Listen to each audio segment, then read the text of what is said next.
I was in the middle of doing a cut and color on one of my favorite customers when I noticed another regular customer and a shaggy-haired boy walk in from the shopping mall, stop briefly at the reception desk, and then sit down in the waiting area. Now having a boy brought into a beauty salon is normally no big deal. Most shops do unisex styling these days. Sometimes the mother just finds it more convenient to bring her son to where she has her hair done rather than taking him to a male-oriented barber shop. But our shop has always focused our business on women, and we promote our skills at producing female elegance through fashionable makeovers. We are somewhat expensive, but the team here at Tresses and Glamour always works hard to give a customer exactly the look she wants: beauty queen or career professional, sensuous or aloof, sexy or demure.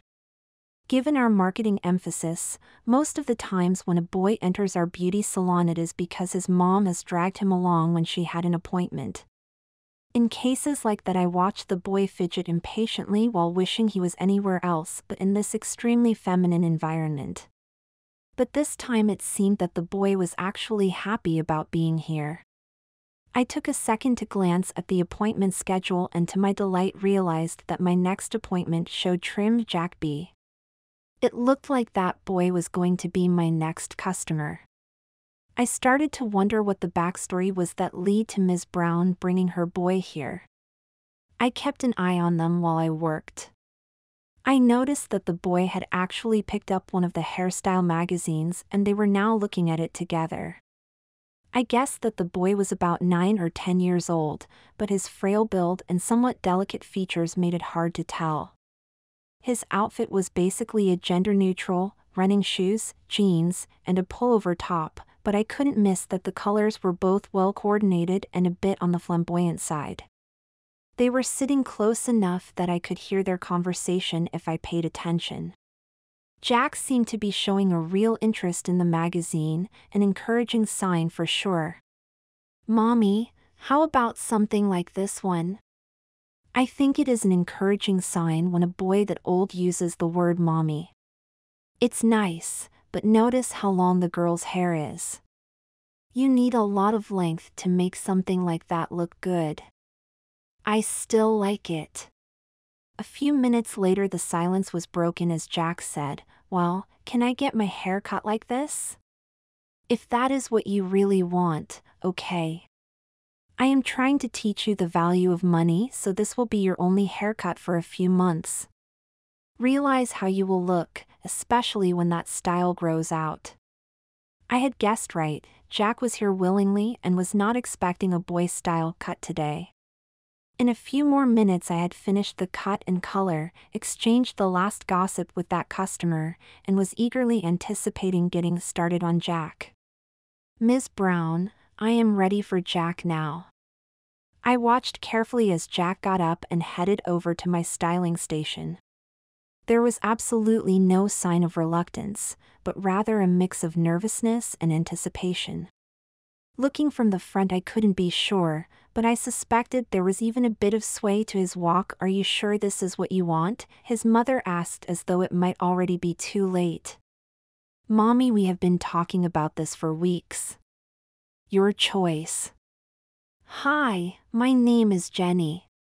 What can I do for you today, Jack?" "My mom wants me to have my hair trimmed, and I asked her if it would be okay to have it styled instead." Jack hesitated, glanced at his mother then back to me, and then held out the magazine. Could you do something like this picture? That's a marvelous style, it's called a pixie cut. You already have enough hair length for me to cut it into that style, and if you let it grow out a bit you can be even more creative in how you brush it." I decided I better check with his mother before making my next comment. "Shall I go ahead?" I told him that it's his choice. Don't blame me if people mistake you for a girl. Give him what he asked for, Jenny. I am going to do some shopping. Just have Jack wait if I am not back before you are done. As soon as Ms. Brown headed back out into the mall I began chatting. Each of my remarks was intended as an opening for Jack to reveal something about himself. I am extremely supportive of boys who have the courage to explore their feminine side, and I wanted to find out what Jack's personality was really like. Pixie cuts are getting really popular again. Summer is coming and girls find short styles like this to be both cute and practical. It will look really pretty if you brush it out so it frames your face. I waited for any reaction, then continued. Your mom was right about this style. With your pretty face, people might mistake you for a girl. So? Does everyone call you Jack? My best friends call me Jackie. All my really close friends are girls, and a nickname like that seems more natural when we are hanging out together. It makes me feel like one of them. Shall I call you Jackie? That's okay with me. I'm not sure if Mom likes hearing it. Jackie, how does your mother feel about your wanting to come here today? I'm not sure. We argued about it for the last few days. But she did bring me here. Jackie hesitated. Do you think I am crazy wanting a girl-style haircut? Not at all. I think it's wonderful. Now relax and enjoy the experience. We continued talking as I worked. As I learned more, I became more and more certain that Jackie was a child who deserved and needed my help. You know, Jackie, I have met a lot of boys just like you who were not afraid to be feminine. They are intelligent, are well-behaved, get good grades in school, are caring and sensitive, and love art, dance, and music. I think the world would be a better place if more boys were like that. Really? There are boys who are really brave, dress as girls, and wear makeup in public. I was carefully watching Jackie's reactions. If he had shown any resistance, I would have backed off, but he was just soaking it in. It was time to ask the big question. Jackie, do you ever wish you could become girl? After a long pause, Jackie answered softly, I'm scared. What are you afraid of? I don't think my mommy would let me do that. I immediately shifted into my most reassuring hairstylist confidant mode. I slowed down my work to give Jackie time to talk. His story was one I could relate to, a boy who felt like a girl but was afraid to come out for fear of family rejection. He reminded me of what I was like in grade school. Thinking about my growing up instantly reminded me of endless arguments with my father, shouting, occasional beatings, and trips to well-meaning, but misguided, therapists. This child deserved better. Jackie, I think that if you act like a brave girl and make a clear statement, your mother will accept it. Mother's love is unconditional. Now take a close look at the magazine picture you showed me earlier. What details do you see? Jackie held the magazine and made a few non-committal comments. Do you notice that the girl is wearing earrings and a bit of makeup? Ear studs like that make a pixie cut look really feminine.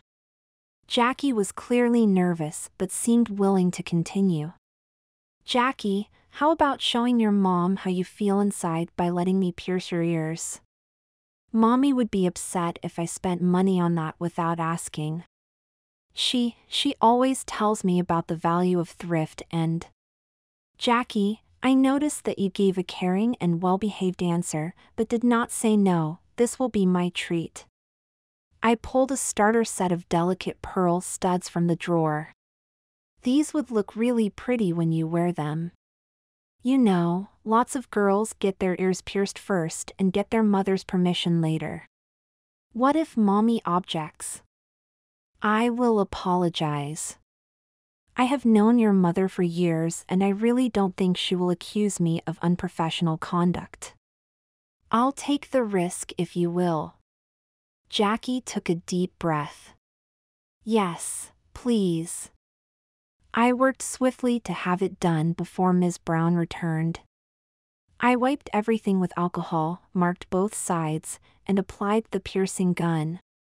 I handed Jackie a mirror and he smiled as he turned to admire both sides. Just then I heard the receptionist greet Ms. Brown as she returned. I stepped aside so she had an unobstructed view of my handiwork. A look that mixed surprise and shock came over her face. Jackie seemed about to cry and I stood behind him with my hand on his shoulder for emotional support.